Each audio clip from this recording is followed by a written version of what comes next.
সুপ্রিয় শিক্ষার্থীবৃন্দ, শুভেচ্ছা জানিয়ে শুরু করতে যাচ্ছি আজকের অনলাইন জীববিজ্ঞান ক্লাস। কেমন আছো শিক্ষার্থী বন্ধুরা? আশা করি তোমরা সবাই ভালো আছো। আলহামদুলিল্লাহ, আমিও ভালো আছি। আমি জেবানু, সিনিয়র শিক্ষক, সৃষ্টি centre school and college, Rajshahi. তোমাদের এখন এত গুরুত্বপূর্ণ সময় চলছে। এই সময়ে আমি দশম শ্রেণীর শিক্ষার্থীদের জন্য বোর্ড প্রশ্ন নিয়ে আলোচনা করছি। আমার প্রতিটা ক্লাসেই বোর্ড প্রশ্ন আলোচনা চলছে।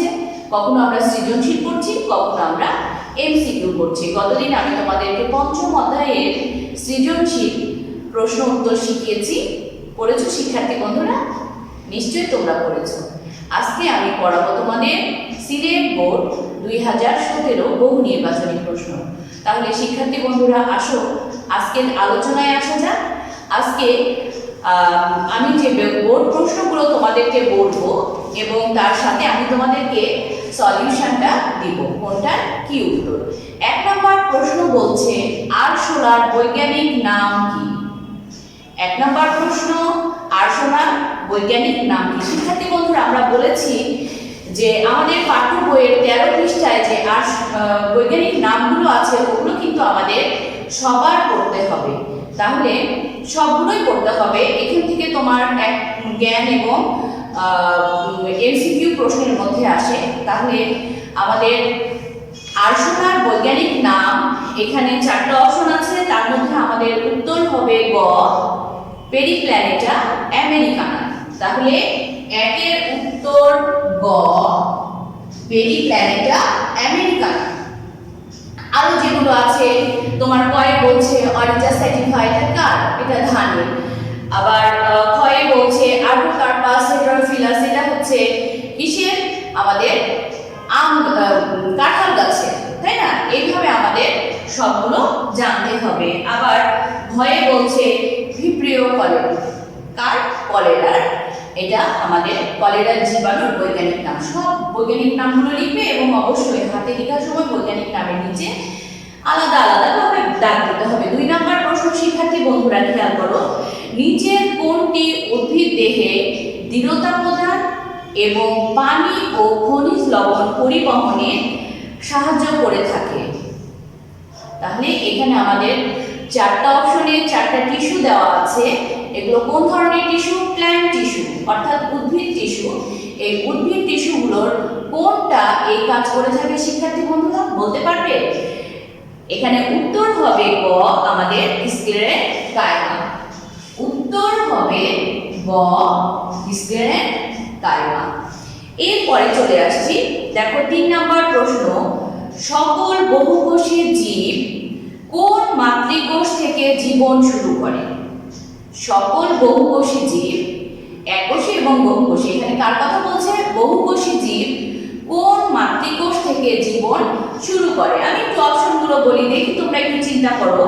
ক বলছে নিষিদ্ধ শুক্রাণু, খ মাতৃকোষ, গ অপত্য কোষ, ঘ জাইগোট। বলতে পারবে কোনটা? হ্যাঁ, উত্তর হবে ঘ, জাইগোট। তাহলে 3 এর উত্তর ঘ, জাইগোট। এরপরে দেখো 4 নম্বর বলছে C3 গতিপথে 6 অণু কার্বন ডাই অক্সাইড থেকে 1 অণু গ্লুকোজ তৈরি করতে ক্যালভিন চক্র কতবার ঘুরবে? 1 অণু গ্লুকোজ তৈরি করতে কয় অণু কার্বন ডাই অক্সাইড থেকে? 6 অণু। 6 অণু কার্বন ডাই অক্সাইড থেকে 1 অণু গ্লুকোজ তৈরি করতে ক্যালভিন চক্র 6 বার ঘুরবে। যত অণু তোমার গ্লুকোজ তৈরি করবে তত অণু কি হবে? যত অণু কার্বন ডাই অক্সাইড থাকবে ততবার ক্যালভিন চক্র ঘুরবে। এটা মনে রাখতে হবে আমাদের 4 এর খ। 4 এর খ। শিক্ষার্থী বন্ধুরা, আমরা 5 নাম্বার চলে আসি। খুব ইম্পর্টেন্ট প্রশ্ন, কত ডিগ্রি সেলসিয়াস তাপমাত্রার নিচে শ্বসনের হার কমে যায়? এখানে খুব ভালোভাবে মনে রাখতে হবে। প্রথমে তুমি শিখবে যে শ্বসনের জন্য উত্তম তাপমাত্রা কত। তাহলে শ্বসনের জন্য আমাদের উত্তম তাপমাত্রা কত? 20 থেকে 45 ডিগ্রি সেলসিয়াস। শ্বসনের জন্য উত্তম তাপমাত্রা 20 থেকে 45°C। শিক্ষার্থী বন্ধুরা এখানে বলছে কত ডিগ্রি সেলসিয়াস তাপমাত্রায় শ্বসনের হার কমে যাবে। তোমাদের বইয়ের মধ্যে আছে, খুব ভালো করে মনে করবে, ওই যে আমাদের যে প্রভাবক আমরা শ্বসনের জন্য পড়ি, ওইখানে 20°C তাপমাত্রার নিচে এবং 45°C তাপমাত্রার উপরে গেলে শ্বসন হার কমে যায়। এখন তোমার অপশন যেটা দিবে সেটাই। দেখো তারা কয়ে বলছে আমাদের 15°C, ক্ষয়ে বলছে 20°C, গয়ে বলছে 25° এবং ঘয়ে আমাদের 30°C। এখানে বলেছে কত ডিগ্রি সেলসিয়াস তাপমাত্রার নিচে শ্বসনের হার কমে যায়, নিচে বলেছে। তাহলে আমাদের 20°C তাপমাত্রার নিচে উত্তর হবে খ। এটা প্রশ্ন না দিয়ে তো বলতেই পারতো কত ডিগ্রি সেলসিয়াস তাপমাত্রার উপরে শ্বসনের হার কমে যাবে, তখন তোমরা কত বলবে? 45°C তাপমাত্রার উপরে আমাদের শ্বসন হার কি হবে? কমে যাবে। আমরা 6 নম্বর প্রশ্নে চলে আসছি। কোথায় পাকমণ্ডল তৈরি হয়? কোথায় আছে প্রশ্নটা? আমরা সব সময় পড়েছি যে পঞ্চম অধ্যায়ের পরিপাক কিন্তু অত্যন্ত একটা গুরুত্বপূর্ণ প্রক্রিয়া। সেখানে পরিপাক গ্রন্থি, পরিপাক তন্ত্র, পরিপাক প্রক্রিয়া, এই তিনটা টপিক আমরা কোনোভাবেই বাদ দিতে পারবো না। তাহলে কোথায় আমাদের পাকমণ্ডল তৈরি হয়? একটা মনে রাখার সহজ উপায় আছে, বলো। পাকমণ্ডল তৈরি হয় আসলে পাকস্থলীতে, এদিকেও ক ওইখানেও ক। তাহলে পাকস্থলীতে কি হয়? পাকমণ্ডল। এবং পাকমণ্ডলটা কেমন ধরনের? পাকমণ্ডলটা আসলে স্যুপের মতো। আমরা যে স্যুপ খেয়েছি এটা একবারে পুরা তোমার তরল হয়ে যায় না, এটা আধা তরল বা এটাকে আমরা অর্ধ তরল বলে থাকি। খাবারটা অর্ধ তরল হয়ে যায়। আমরা প্রথমে দাঁতে কি হয় চিবিয়ে এটাকে ছোট ছোট খণ্ডে পরিণত করলাম, আবার পাকস্থলীতে গেল, পাকস্থলীতে যাওয়ার পরে যে গ্যাস্ট্রিক গ্রন্থি থেকে গ্যাস্ট্রিক রস আসলো, এগুলো মিলিয়ে ওইখানে একটা খাবারটা অর্ধ তরল অর্থাৎ স্যুপের মতো একটা অংশে পরিণত হয়, এটাকে আমরা বলি পাকমণ্ডল। তাহলে পাকস্থলীতে কি উৎপন্ন হয়? পাকস্থলীতে পাকমণ্ডল তৈরি হয়, তাই না? তাহলে উত্তর হবে আমাদের গ পাকস্থলী। 6 এর উত্তর গ পাকস্থলী। পাকস্থলী। এরপরে আমরা 7 নম্বর প্রশ্ন বলছি, প্রশস্ত পানি ও পানিতে দ্রবীভূত খনিজ লবণকে একত্রে কি বলা হয়? একত্রে কি বলা হয়? ক বলছে ক্যালোজ, খ এনজাইম, গ নেকটার, ঘ কোষরস। শিক্ষার্থী বন্ধুরা এখানে উত্তর হবে আমাদের ঘ কোষরস। এরপরে আমরা চলে আসি 8 নম্বর প্রশ্ন। ফ্যাটি লিভারের ক্ষেত্রে লিপিড পরিমাণ বেড়ে যায় কত শতাংশ? উত্তর হবে খ 20 থেকে 30%। উত্তর হবে খ 20 থেকে 30%। এরপরে শিক্ষার্থী বন্ধুরা একটা উদ্দীপক দেওয়া আছে। উদ্দীপকে বলছে, দেখো নিচের উদ্দীপকের আলোকে 9 ও 10 নং প্রশ্নের উত্তর দাও। এখানে বলছে মাহি একজন বর্ণান্ধ, সে স্বাভাবিক দৃষ্টিসম্পন্ন মীরাকে বিয়ে করে। কিছুদিন পর তাদের সন্তান হয়। খেয়াল করতে হবে শিক্ষার্থী বন্ধুরা, আমরা কিছু জেনেটিক ডিসঅর্ডার করেছি, যে এখানে আমরা দেখেছি যে সেক্স ক্রোমোজোমের মধ্যে যে মিউটেশন ঘটলে, জিনের মিউটেশন ঘটলে এই রোগগুলো হয়ে থাকে। তাহলে দেখো প্রশ্ন কি বলছে, বর্ণান্ধতার জিনটির অবস্থান কোথায়? বর্ণান্ধতার জিনটির অবস্থান কোথায়?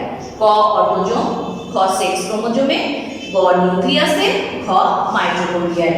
উত্তর হবে শিক্ষার্থী বন্ধুরা খ। উত্তর হচ্ছে খ সেক্স ক্রোমোজোমে।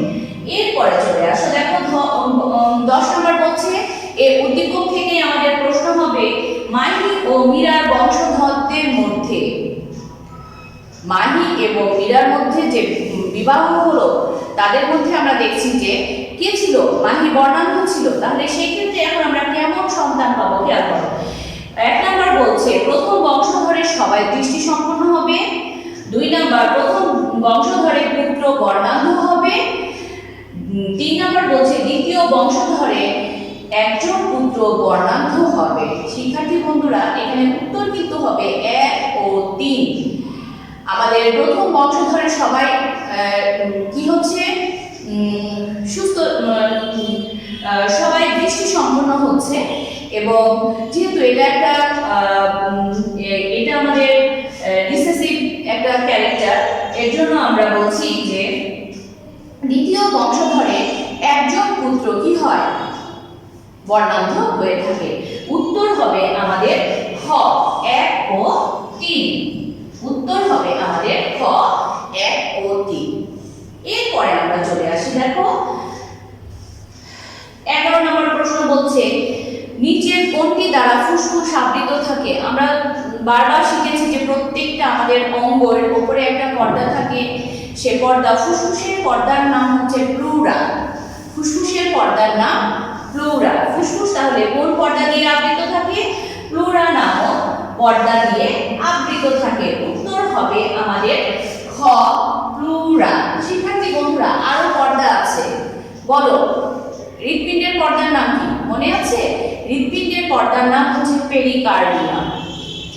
এরপরে আমাদের মস্তিষ্কের পর্দা মেনিনজেস, তাই না? আবার এই তো আমাদের বিভিন্ন যে পর্দাগুলো আছে এই পর্দাগুলো সম্পর্কে আমরা জানবো। এরপরে চলে আসি, বলছে নিচের চিত্রটি লক্ষ্য করো এবং 12 ও 13 নাম্বার প্রশ্নের উত্তর দাও। শিক্ষার্থী বন্ধুরা, তোমাদের কাছে যদি প্রশ্নটা থাকে তাহলে তোমরা একটু ছবির দিকে খেয়াল করো।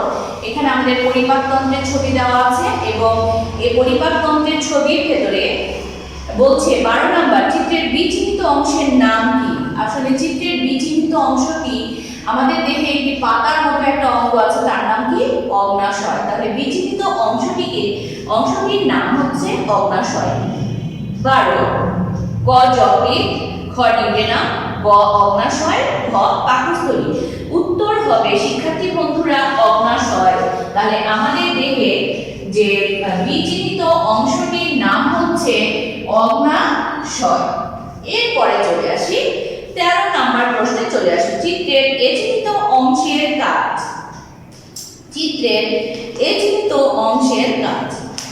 ক এচিহ্নিত অংশ মানে কি? আসলে এচিহ্নিত অংশটা আমাদের কাকে দেখাচ্ছে জানো? এচিহ্নিত অংশটা দেখাচ্ছে আমাদের যকৃৎকে। এচিহ্নিত অংশ দেখাচ্ছে কাকে? যকৃৎকে। এবং এই যকৃৎ দেখো তো, খেয়াল করো তো কি কি কাজ করে। এটা কিন্তু বহুপদী।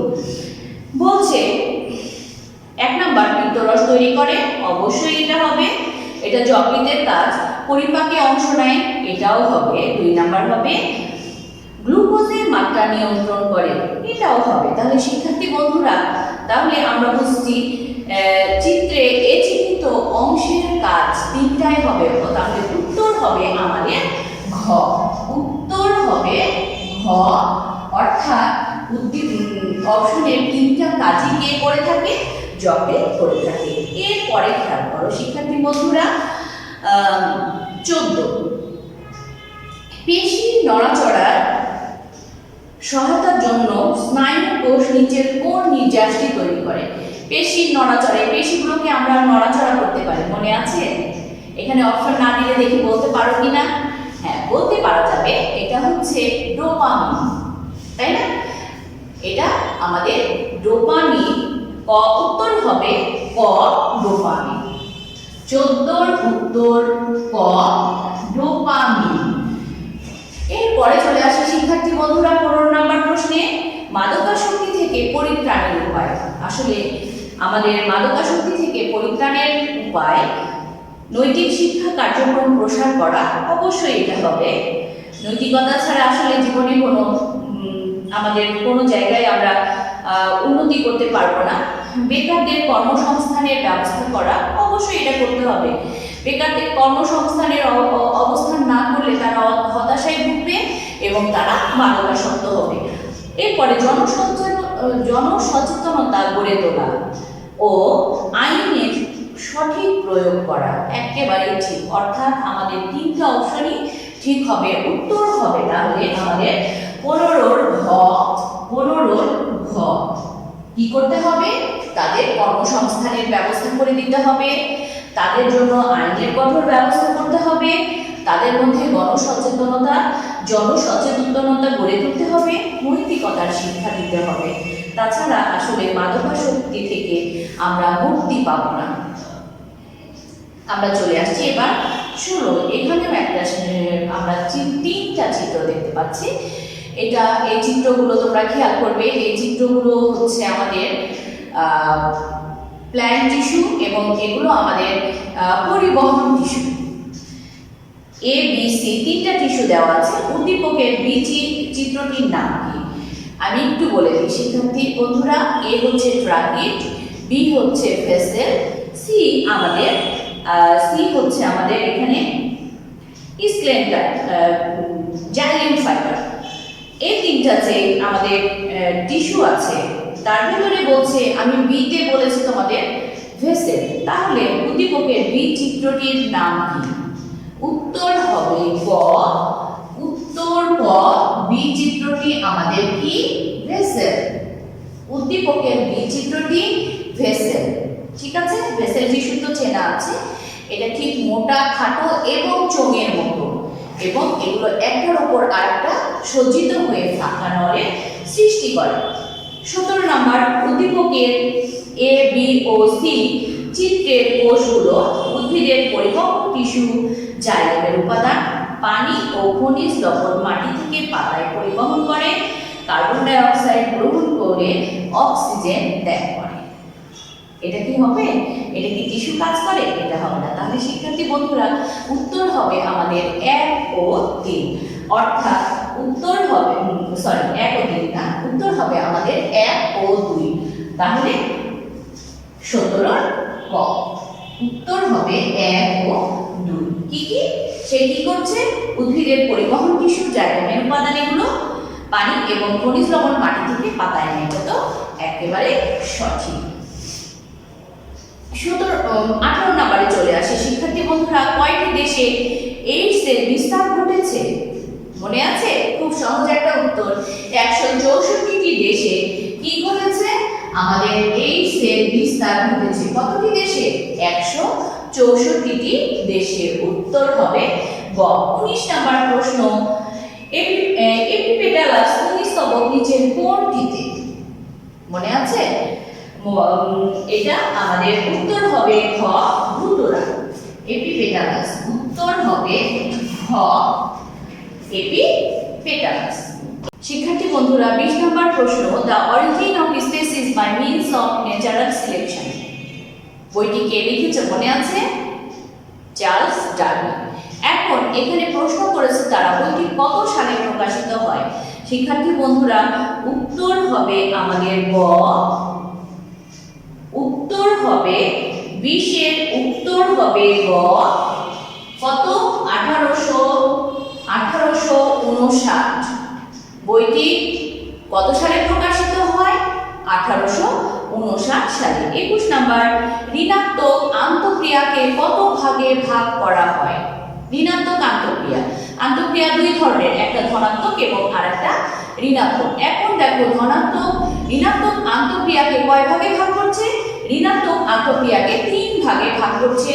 উত্তর হচ্ছে আমাদের খ, 21 এর উত্তর খ। ঋণাত্মক আন্তঃক্রিয়াকে 3টা ভাগে ভাগ করা হয়। একটা আমাদের প্রতিযোগিতা, শোষণ এবং অ্যান্টিবায়োসিস। এখানে প্রত্যেকেরই কিছু না কিছু ক্ষতি হয়ে থাকে, এই কারণে এই আন্তঃক্রিয়াটা ছিল ঋণাত্মক আন্তঃক্রিয়া। এরপরে আমরা চলে আসি 22 নাম্বার, আবাদ মাধ্যমে জীব প্রযুক্তি কত তাপমাত্রায় জীবাণুমুক্ত করা হয়? জীব প্রযুক্তি কত তাপমাত্রায় জীবাণুমুক্ত করা হয় আবাদ মাধ্যমে? তার মানে কি? টিস্যু কালচারে। এখানে কত? 121 ডিগ্রি সেলসিয়াস। উত্তর হবে ঘ। কত ডিগ্রি? 121 degree Celsius. 23 নম্বর প্রশ্ন বলছে, কিডনি সংযোজন বা প্রতিস্থাপনের জন্য অত্যাবশ্যকীয় শর্ত কোনটি? তোমার যতই আমরা কিডনি পাই, এই কিডনি কিন্তু সংযোজন করা যাবে না যদি না তোমার রোগীর সাথে ওই ব্যক্তির টিস্যু ম্যাচ হয়। 1 নম্বর শর্তই হচ্ছে অত্যাবশ্যকীয় শর্তই হচ্ছে টিস্যু ম্যাচ, অর্থাৎ উত্তর হবে গ, টিস্যু ম্যাচ করতে হবে। এরপরে 24 নাম্বার চলে আসি, ভ্রূণ কার সাহায্যে জরায়ুর গাত্রে লেগে থাকে, সংস্থাপিত হয়? অমরার সাহায্যে।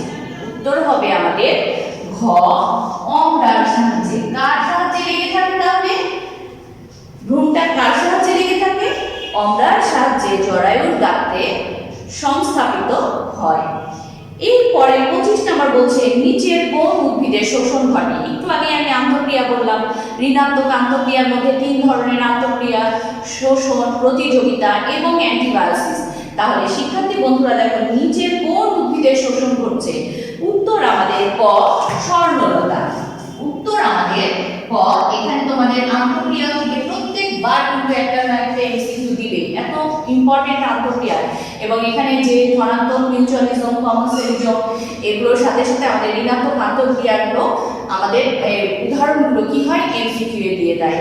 তাহলে শিক্ষার্থী বন্ধুরা, আজকে যে 25টা আমি এমসিকিউ আলোচনা করলাম, এর সাথে সম্পৃক্ত, অর্থাৎ পড়তে পড়তে তোমাকে বইয়ের মধ্যে যেতে হবে, এই সংশ্লিষ্ট আরো তোমাকে এমসিকিউ শিখতে হবে। এইটুকুনের উপর নির্ভর করে থাকা যাবে না, শুধু বোর্ড প্রশ্নের উপরে না। বোর্ড প্রশ্ন তোমার জন্য একটা পথ প্রদর্শক, এটা ধরে তুমি বইয়ের কাছে যাবে এবং বই দেখে তুমি আরো এর মতো আরো এমসিকিউ তোমরা শিখবে।